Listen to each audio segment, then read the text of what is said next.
आप तब तक शुरू कर दीजिए, हो जाएगा तो मैं यहाँ भी।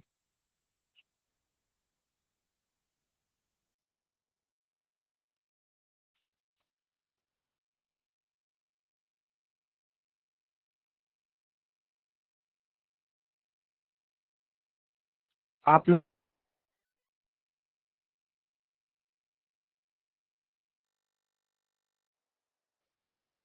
आप में से कोई एक सूची करे।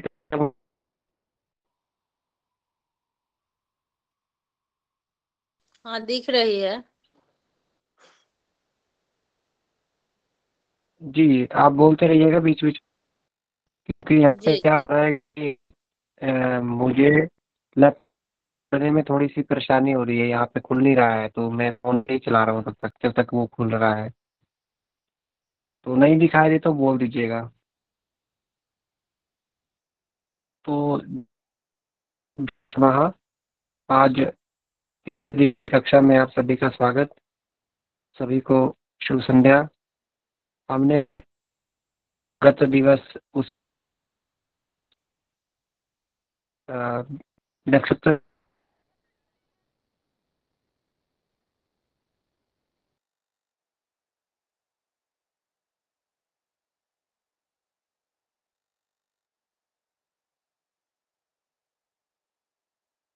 से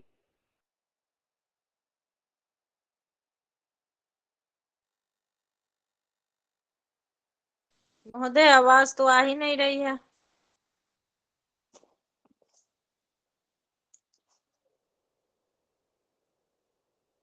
आज नक्षत्र दिया है आपको।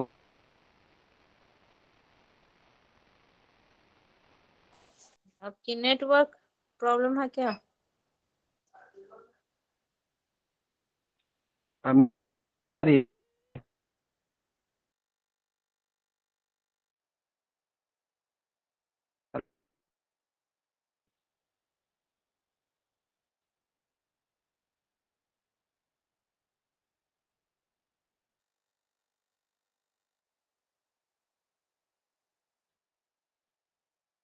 हेलो, मेरी आवाज सुनाई दे रही है आप लोगों को? जी अब आ रहे। जी जी। अभी पहले शायद ये बीच में कुछ समस्या हो गई थी। अभी शायद मुझे लगता है कि आ रही होगी आपको आवाज मेरी। यहाँ पे आज पता नहीं ये कुछ नेट काम ही नहीं कर रहा मेरा, तो ये जुड़ नहीं पा रहा हूँ यहाँ से मैं। तो मैं आपको यहीं से बोलता हूँ, आप सुनते जाइए। तो मैं यहाँ से ही आपको दिखाता हूँ, फोन के माध्यम से मैं अपने फोन से ही दिखाता हूँ आपको। कुछ विषय रह गया था, मैं उस विषय में बोलना चाह रहा था। जैसे मैंने कहा था कल, उसमें मैं कैमरा घुमाता हूँ। यहाँ से देख पा रहे हैं, आपको दिख रहा है, स्क्रीन पे नजर आ रहा है।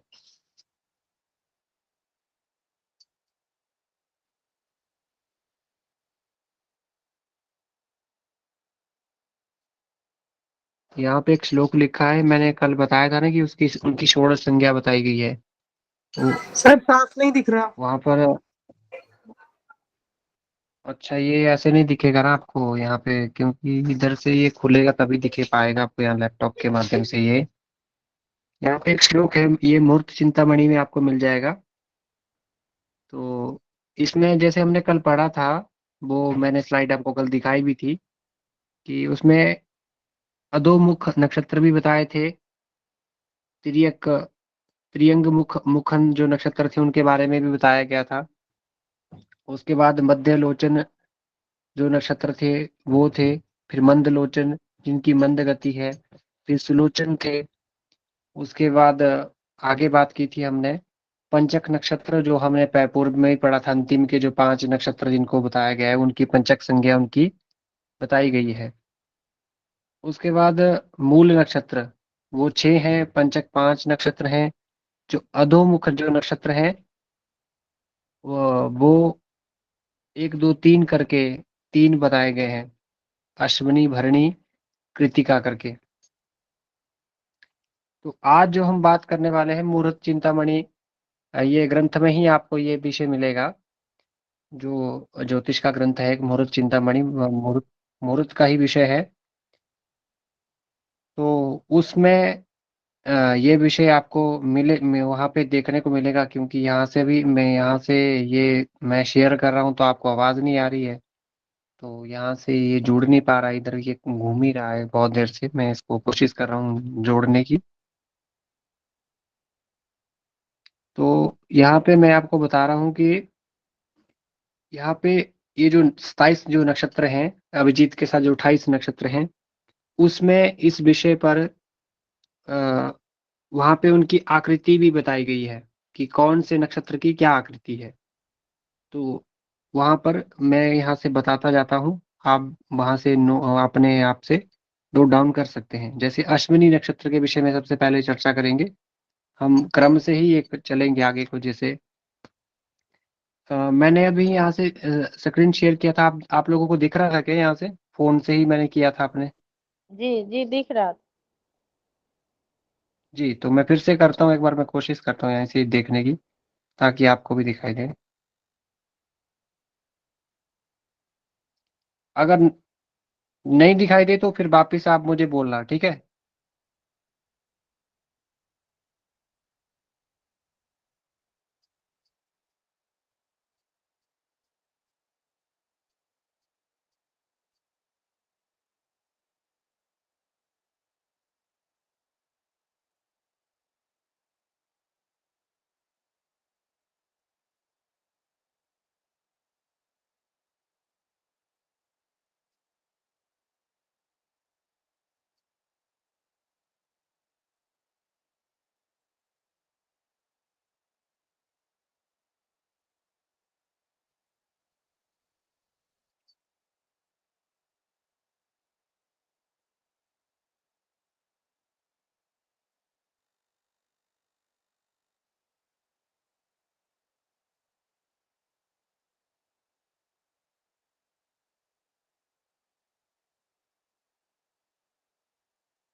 शायद कनेक्शन टूट गया था, इसलिए मैं बाहर ही हो गया सीधा, मुझे पता नहीं चला। तो यहाँ पे मैं अभी देख रहा था, मैं एक चित्र दिखा रहा था आपको यहाँ से। शायद मेरी आवाज़ क्लियर है ना सभी को? जी जी। तो यहाँ पे एक यहाँ पे मुहूर्त चिंतामणि ग्रंथ के अनुसार अश्वनी आदि नक्षत्राणाम स्वरूप आकृति वर्णनम, उनकी आकृति का वर्णन वर्णन किया गया है मुहूर्त चिंतामणि ग्रंथ के अनुसार। प्रत्येक नक्षत्र का रूप कैसा है, उसकी आकृति कैसी है, उसका वर्णन क्या है। तो सबसे पहले वहां कहते हैं अश्विनी नक्षत्र के विषय में, तत्र अश्वन्यास्तु गास्या रश्वमुख सदृशम रूपम। ये यहाँ पे कुछ कुछ लाइनें लिखी हुई हैं, इन पे मैं अभी नहीं जाऊंगा, क्योंकि मैं कल आपको इसको पूरा एक जो इसका रूपरेखा है वो दिखाऊंगा। अभी आज जो हम डिस्कस करने वाले हैं राशि के ऊपर, उसी पर आते हैं, क्योंकि ये ऐसे आपको ये समझ नहीं आएगा ये। तो जैसे हमने कल भी देखा था कि मैंने 12 राशियों के बारे में बताया था, और मेष वृष मिथुन कर्क सिंह कन्या तुला वृश्चिक धनु और मकर कुंभ और मीन, वैसे ही उनके मैंने स्वामी बताए थे। मेष वृश्चिको भौमः, वृष तुल्यो शुक्रः, कर्क के और मिथुन और कन्या के बुध, कर्क के चंद्रमा और सिंह राशि के सूर्य उसके अधिपति हैं। और उसके बाद धनु और मीन के गुरु स्वामी होते हैं, और मकर जो और कुंभ जो राशि है उसके शनि स्वामी है। तो राशि का परिचय देते हुए सैद्धांतिक दृष्टि से सूर्य भ्रमण वृत्त, क्रांति वृत्त जिसको कहा जाता है, जो हमने कल भ चक्र की बात की थी, उसी में ये वहाँ वहीं पर ये देख सकते हैं इसको। वहां पे ही इसको जो 27 नक्षत्र हैं उनको 12 भागों में बांटा गया है। 19-27 नक्षत्रों को बाद में सवा दो करके 12 भागों में उनको बांटा गया है। फिर मेष आदि द्वादश राशियों की संज्ञा उनको दी गई है। स्वकीय ब्रह्मांडे एकम भ चक्रम वर्तते, तस्य भ चक्रस्य भागः त्रिषष्टि अंश परिमिता वर्तते। ज्योतिषाधारेण भ चक्र काल पुरुषात्मकम अस्ति। क्योंकि ज्योतिष के आधार पे वो जो भ चक्र है वो काल पुरुष के विषय में, काल पुरुष के जैसे ही बताया गया है। और काल पुरुष के अंग एक एक अंग में, जैसे हमारा शरीर है उसी तरह काल पुरुष के अंग में पूरा शरीर ऊपर से नीचे तक वो शरीर बताया गया, और उसके प्रत्येक अंग में एक एक राशि का बास बताया गया कि कौन से अंग में कौन सी राशि रहती है। तो उसमें एक श्लोक भी है, मुहूर्त चिंतन का ही श्लोक है ये भी। ये जातक परिजात में या पराशर पूरा शास्त्र एक ग्रंथ है, उसमें भी ये मिल जाएगा आपको। मेष वृश्चिक मिथुन कर्क सिंह कुमारिका तूलादि धनुषो नक्र कुंभो मीनास्तपरम। तो वहां पर ये 12 राशियां और उनके स्वामी। और सबसे पहले जो मेष राशि है उसका जो स्वरूप बताया गया है वो है, हम पहले काल पुरुष से ही चलते हैं। तो काल पुरुष के इन राशियों के पर्यायवाची भी बताए गए हैं। कुछ इनके पर्यायवाची हैं वो हम उन पे भी बात करेंगे। और इसके अभी हम राशि के ही ऊपर बात करते हैं पर्टिकुलर, फिर हम इसके उस पर भी बात करेंगे। तो मेष राशि जो काल पुरुष जो बताया गया है, जो आदमी की जैसी जो आकृति बताई गई है उसमें मेष राशि काल पुरुष के मस्तक में रहती है। मस्तक यहाँ माथे पर, यहाँ पर मेष राशि का वास बताया गया है। तो वहां पे मस्तक शब्द आप देख देख पाएंगे, वहां पे मस्तक के विषय में प्रश्न पूछा गया हो कि काल पुरुष के किस अंग में मेष राशि का वास होता है। तो आप बता सकते हैं कि काल पुरुष के मस्तक में मेष राशि का वास बताया गया है। उसके बाद वृष राशि मुख में, और मिथुन राशि भुजद्वयम, दोनों भुजाओं में।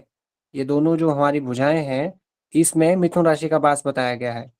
उसके बाद कर्क राशि 4 नंबर की, हमको लाइन से करना है। मेष, वृष, मिथुन, कर्क, सिंह, कन्या, तुला, वृश्चिक, धनु, मकर, कुंभ और मीन, 4-4 करके हमको उनको याद रखना है।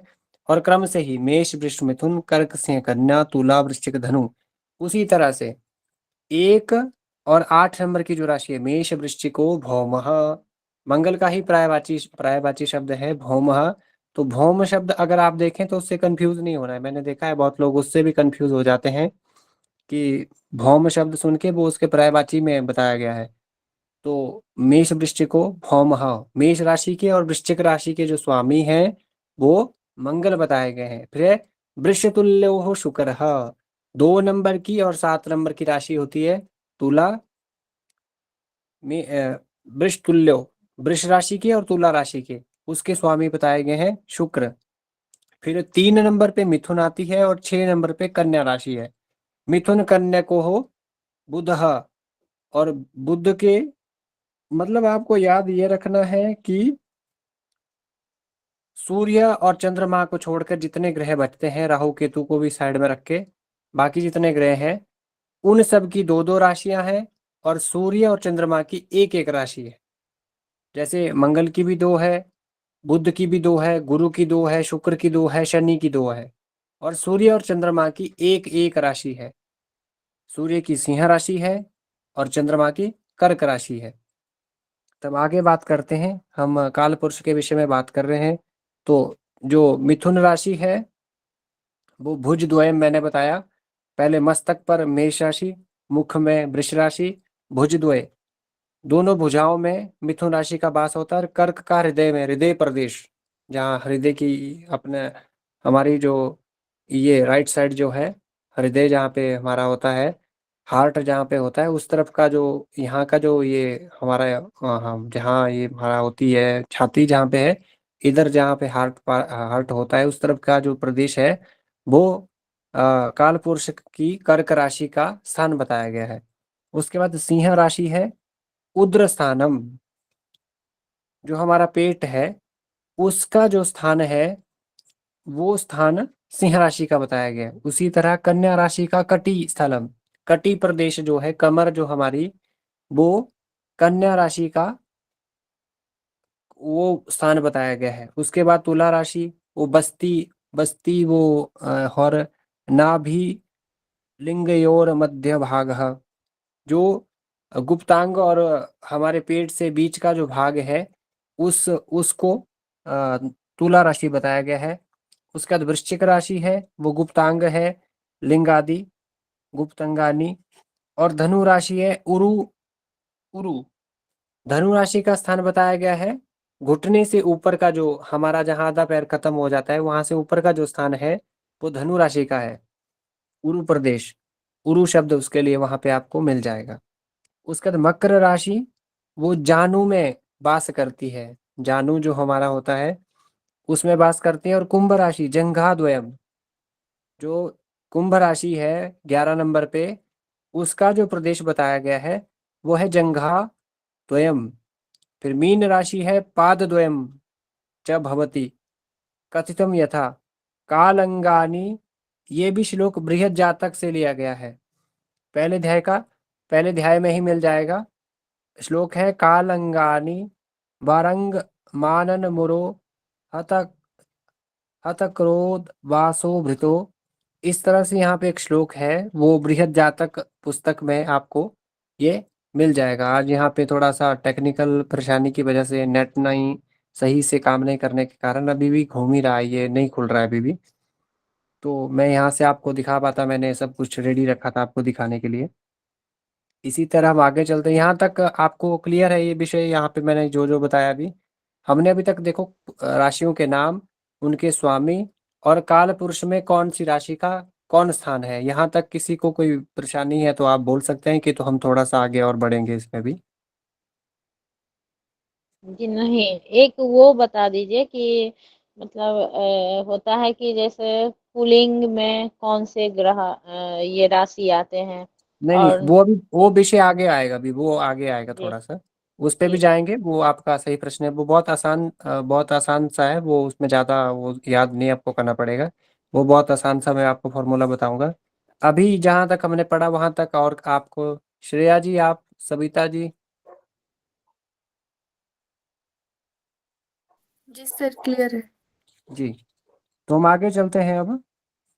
अब हम इनकी स्वरूप की एक एक राशि को हम अब बहुत ध्यान से एक एक राशि पर डिस्कस करेंगे। यहाँ तक तो ये अभी नाम और स्वामी और उसका काल पुरुष में कहाँ कहाँ उनका वास है उस हिसाब से हमने देखा। अब हम आगे चलते हैं। तो इसके फल के विषय में हम नहीं जाएंगे, फल के विषय से कोई प्रश्न नहीं आएगा। तो हम इसका अब आगे चलते हैं इसका।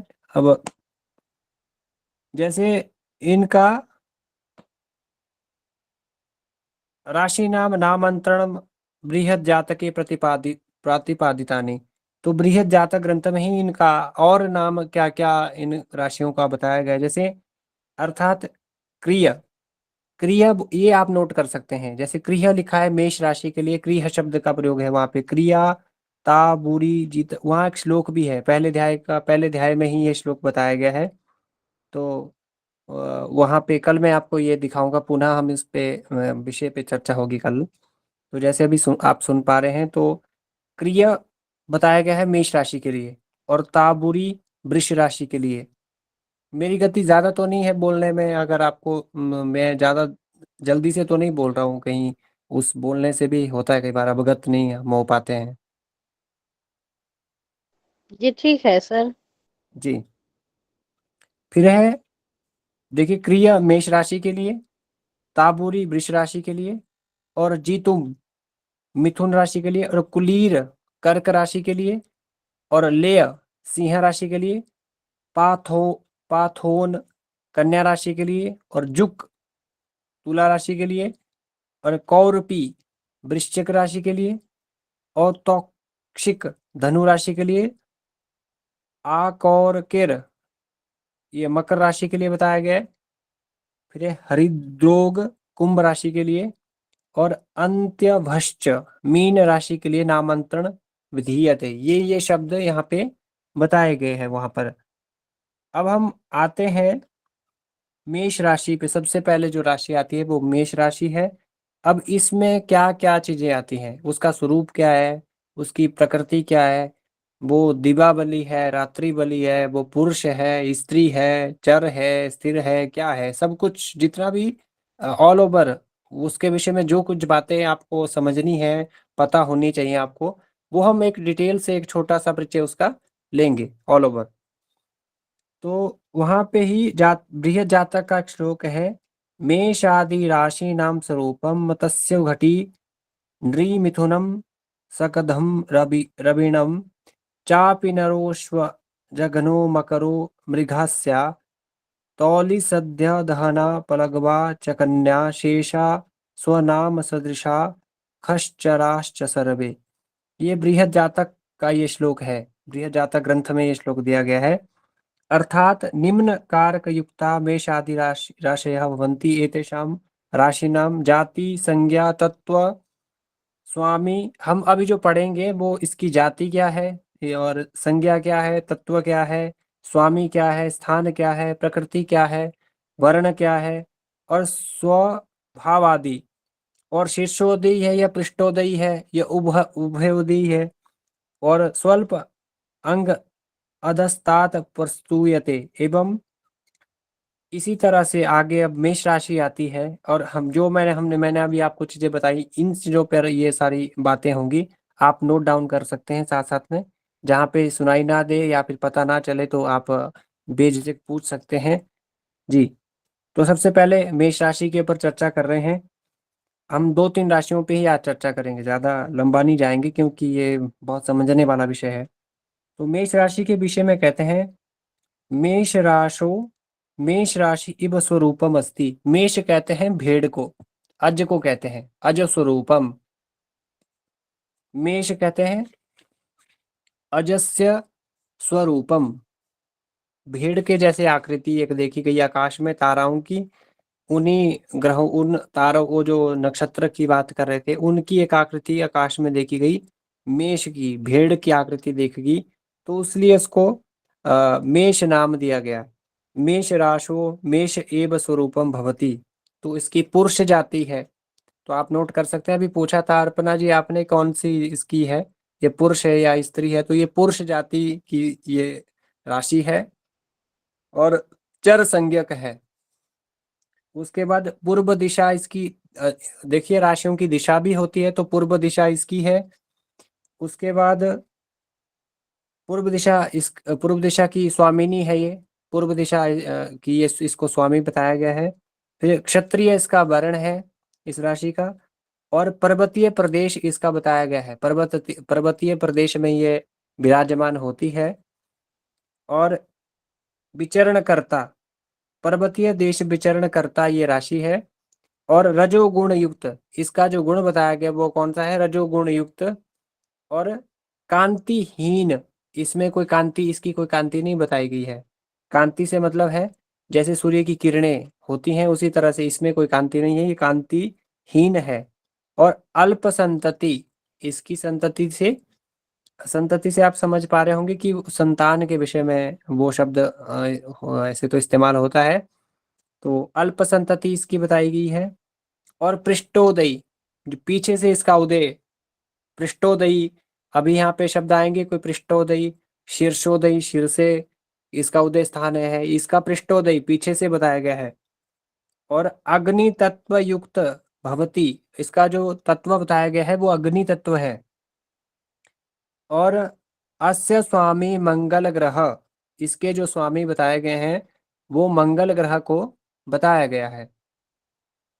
और इसमें जो अक्षर जो आते हैं वो आपको पता है कौन कौन से? अश्वनी के 4 चरण, भरणी के 4 और कृतिका का 1। तो कौन कौन से अक्षर आते हैं आप नोट डाउन कर सकते हैं अपनी नोटबुक पे।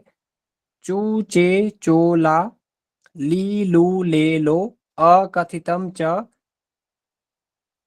ये सारे शब्द, ये नौ नौ जो चरण हैं, ये मेष राशि के अंतर्गत आते हैं। तो हमने अभी अभी पढ़ा कि मेष राशि में कोई आप में से बता सकता है क्या क्या आपने नोट डाउन किया? सविता जी, अर्पणा जी, श्रेया। सर मैंने तो नोट नहीं किया, लेकिन आप जी जी मेष राशि जो में ये बताया कि पुल्लिंग आता है। पुल्लिंग जी पुरुष पु- जाति है बिल्कुल। पुरुष, हाँ पुरुष जाति है। और उसमें हम्म। नौ वो बताए हैं। चा ची चे चू ला ले ली नौ। जी लू। जी जी 9 चरण बताए हैं। 9 चरण वो नौचरण, अक्षर है, नौचर चरणों के अक्षर हैं, तो 9 चरण है, आप ये ये याद इसका रख सकते जाति हैं अक्षर। क्षत्रिय होता है। जी जी श्रेया जी क्या कहा आपने? क्षेत्रीय जाति का होता है। इसका क्षत्रिय वर्ण बताया गया है, इसका वर्ण है वो। श्रेया जी वो वर्ण है, जो क्षत्रिय जो मैंने शब्द कहा वो इसका वर्ण बताया गया है। एक बार पुनः बोल दीजिए महोदय। जी जी हाँ, मेष पुनः मैं राशि एक का। बार इसी को बोल रहा हूँ। तो यहाँ देखिए, आप ध्यान से सुनिए बिल्कुल। मेष राशि में सबसे पहली जो बात बताई गई है वो है मेष इव स्वरूपम भवति। मेष के ही जैसा उसका रूप बताया गया है, इसीलिए उसका नाम मेष राशि बताया गया है। बक भेड़ के जैसे, जो भेड़ होती है ना, उसके जैसे ही उसका स्वरूप है। कल मैं आपको चित्र के माध्यम से भी दिखाऊंगा कि उसको मेष राशि को मेष ही क्यों कहा जाता है, उसको कुछ और नाम क्यों नहीं है। कुछ और उसको दूसरा कोई अश्व या चटका या दूसरा कुछ भी नाम हो सकता था, पर मेष ही क्यों कहा? तो उसकी आकृति ही वैसी बताई गई है। सविता जी कुछ कह रहे हैं आप? नहीं सर, वो पहले आप पूछ रहे थे तब मैंने करा था, अब आप रिपीट कर रहे हैं तो मैं सुन रही हूँ दोबारा से, क्योंकि मैंने नोट कर लिया था वो। आप सुन लीजिए, फिर मैं फिर से वापिस पूछूंगा तो आप बोलिएगा। ठीक। तो एक तो पहली बात आपको याद रखनी है कि मेष के ही जैसे इसका स्वरूप है, इसलिए ही इसको मेष राशि कहा गया है। दूसरी जो बात याद रखनी है, उसकी पुरुष जाति बताई गई है। तीसरी जो बात याद रखनी है, पुरुष और स्त्री, यहाँ पे 2 ही शब्द आएंगे जाति के विषय में, पुरुष स्त्री पुरुष स्त्री। 12 राशि हैं तो पहले पुरुष आएगा फिर स्त्री, फिर अगली राशि फिर से पुरुष, उसकी अगली फिर से स्त्री, उसके आगे फिर से पुरुष फिर स्त्री। तो 1 2 1 2 इस तरह से, पहली पुरुष दूसरी स्त्री। ठीक है। उसके बाद अगली जो बात बताई गई है तीसरी नंबर की, वो है चर संज्ञक। तो चर स्थिर दुई स्वभाव, ये 3 बातें आपको याद रखनी है, 3 बातें ही रिपीट होंगी अब। चर स्थिर द्वि स्वभाव, ये इसकी संज्ञा बताई गई है, इसकी मेष राशि की चर संज्ञा है। तो 1 2 3, फिर वापिस 1 2 3 1 2 3 1 2 3, 4 बार रिपीट होगा, 4 3 12 होता है क्योंकि। ऐसे ही वो 1 2 पुरुष स्त्री, वो भी 2 2 बार करके 6 बार रिपीट होगा, 6 दूने 12। तो इसकी चर संज्ञा है। फिर उसके बाद स्थिर आएगी, फिर द्वि स्वभाव आएगी, फिर वापस रिपीट होगा चर स्थिर द्वि स्वभाव, चर स्थिर द्वि। फिर मैं इसको पूरा टेबल आपको एक दिखाऊंगा, उसमें ये पूरी बातें एक टेबल में ही अंदर रखी गई हैं सभी। अगली जो बात बताई गई है 4 नंबर की, वो है ये पूर्व दिशा की स्वामिनी है ये राशि। इन 10 जो दिशाएं हैं, पूर्व पश्चिम उत्तर दक्षिण, और उप दिशाएं 4, ऊर्ध्व दिशा, अधो दिशा, इसके साथ 10 दिशाएं बताई गई हैं। तो उसमें पूर्व दिशा की स्वामिनी इसको बताया गया है। और जैसे 4 वर्ण है, ब्राह्मण क्षत्रिय शूद्र वैश्य, तो इस राशि का जो वर्ण है वो क्षत्रिय वर्ण बताया गया है। ठीक है। उसके बाद आपको याद रखना है, ये जो राशि है विचरण कहाँ करती है, तो ये विचरण करती है पर्वतीय प्रदेश में, विचरण करने वाली इस राशि को बताया गया है। उसके बाद जो नेक्स्ट बात याद रखनी है, वो है 3 गुण रज सततम। तो इसमें कौन सा गुण पाया जाता है? रजोगुण प्रधान है ये। तो इसमें रजोगुण युक्त ये राशि है। उसके बाद ये कांतिहीन है, इसमें कोई कांति नहीं, क्योंकि 9 ग्रहों में सूर्य जो ग्रह है उसका ही प्रकाश बताया गया है। वही अपनी प्रकाश से ही दूसरे पिंडों को प्रकाशित करता है। उसको आप रोज देखते भी हो, सूर्य चंद्रमा तो आपके सामने ही रहते हैं रोज। तो चंद्रमा की कलाओं के कारण वो घटता बढ़ता रहता है, परंतु सूर्य को तो आप रोज देखते ही हो। उसी के प्रकाश से दूसरे जो पिंड हैं, जितने भी पिंड हैं, वो सारे प्रकाशमान होते हैं, उन्हीं का प्रभाव हमारे जीवन पे पड़ता है। तो ये कांतिहीन इसका स्वरूप बताया गया है ये। उसके बाद अल्प संतति, तो इसकी जो संतति बताई गई है, अगर संतति के विषय में कोई प्रश्न पूछा गया तो अल्प संतति, आपको अल्प शब्द याद रखना है, ये अल्प संतति वाली राशि है। उसके बाद इसका उदय, पृष्ठोदयी, यहाँ पे तीन शब्द आएंगे, एक पृष्ठोदयी, एक शीर्षोदयी, एक उभयोदयी। उभयोदयी का मतलब है वो उसका दोनों ही स्थान है, पृष्ठोदयी भी और शीर्षोदयी दोनों ही शब्द उसमें आएंगे। वैसे भी कुछ राशियां यहाँ पे आएंगी, पर यहाँ पे आपको याद रखना है वो है पृष्ठोदयी, पीछे से इसका उदय बताया गया है। और इसमें जो अक्षर आते हैं, 2.25 नक्षत्र आपको पता है, अश्वनी भरणी, अश्वनी के 4 चरण, भरणी के 4 और कृतिका का 1 चरण, उनके अक्षर, उनमें टोटल कितने हुए, 9 चरण हुए। तो उन 9 चरणों के अलग अलग 9 शब्द हैं। तो वो है, सबसे पहले आएगा चू, फिर चे, फिर चो, फिर ला, ली, लू, ले, लो और अ। मतलब चू से लेकर अ तक जो इतने शब्द आए बीच में, ये सारे आपको याद रखने हैं, वो मेष राशि में ही आते हैं। यही मेष राशि का स्वरूप है। इसके ज्यादा और कुछ याद नहीं रखना है आपको इसके विषय में। कुछ बातें और हैं, वो मैं आपको अलग से बताऊंगा जब ये विषय पूरा हो जाएगा, उसके बाद हम उस पे आएंगे। यहाँ तक अब किसी को इस पे फिर से बोलने की आवश्यकता है मुझे इस पर क्या? No sir. सविता जी, आप कुछ बोलना चाह रही थी पहले? नहीं सर, अब वो कोई मैं डाउट? पहले बताना चाह रही थी, वो मैंने लिख लिया था और कुछ नहीं बोलना जी चाह रही थी। जी जी। श्रेया जी, अभी आपको कोई इसमें डाउट मेष राशि में कुछ? नहीं सर, क्लियर। जी, तो इसके आगे चलते हैं, हम अब वृष राशि पे आते हैं। अभी हमारे पास 5 मिनट हैं, तब तक हम थोड़ा सा इसको समेट लेंगे, वृष राशि को समेटेंगे, क्योंकि इसमें ज्यादा दौड़ के फायदा नहीं है, हम धीरे धीरे पढ़ेंगे। अभी थोड़ा आज टेक्निकल परेशानी से 10 मिनट उसने भी उसकी वजह से भी खराब हो गए, तो मैं ज्यादा समय को खराब ना करते हुए यहीं कक्षा पे आता हूँ। तो यहाँ पे भी बृहद पराशर होरा शास्त्र एक ग्रंथ है, उस विषय उससे ही इस श्लोक को लिया गया है।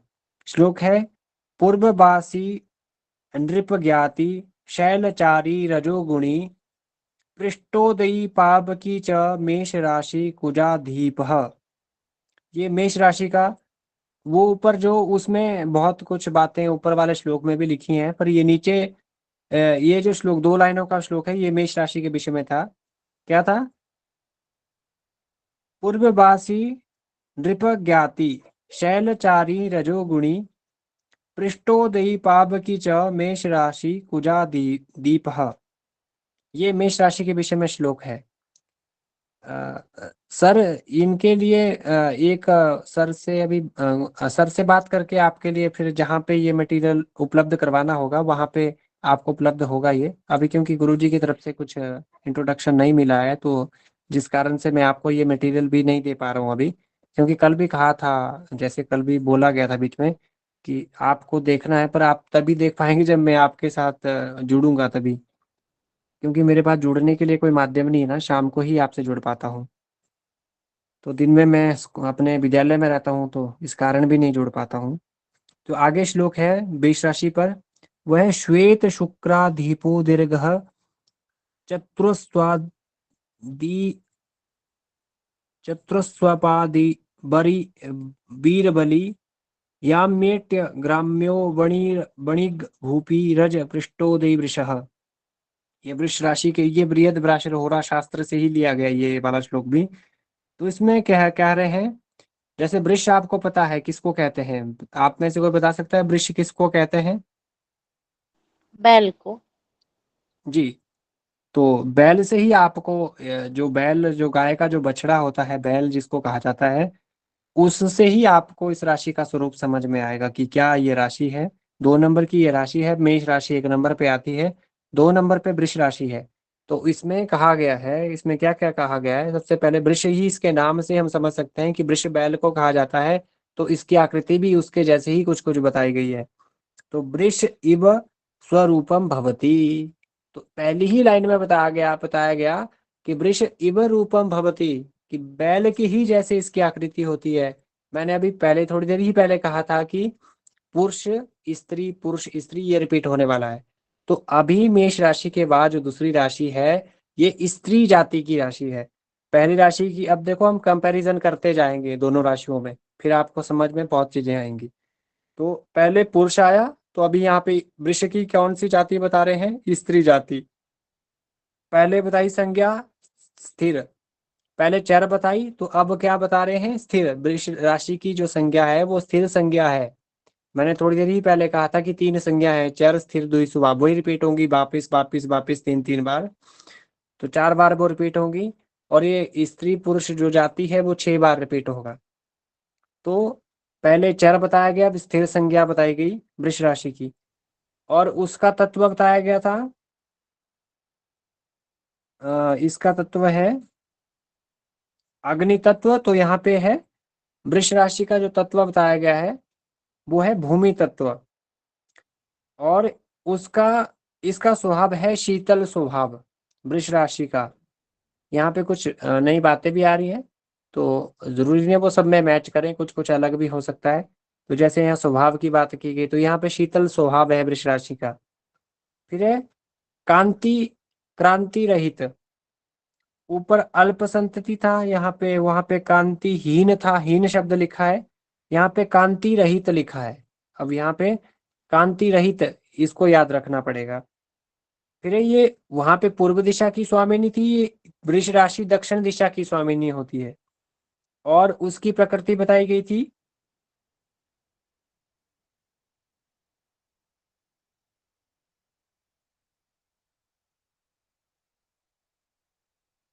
वृष राशि की प्रकृति बताई गई है बात प्रकृति।